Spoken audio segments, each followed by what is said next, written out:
Hello అందరూ ఎలా ఉన్నారు? బాగున్నారా? ఈరోజు మా ఇంట్లో అయితే మేము చిన్న చేపలు పులుసు అయితే చేయబోతున్నామండి.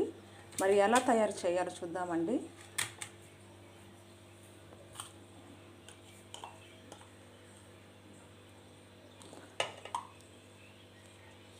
కారం,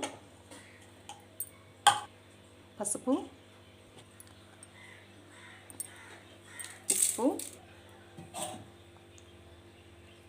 నూనె,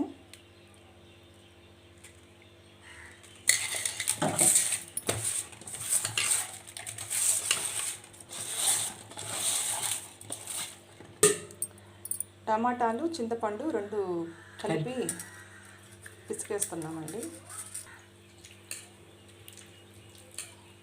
రెండు పచ్చిమిరపకాయలు, పులుసు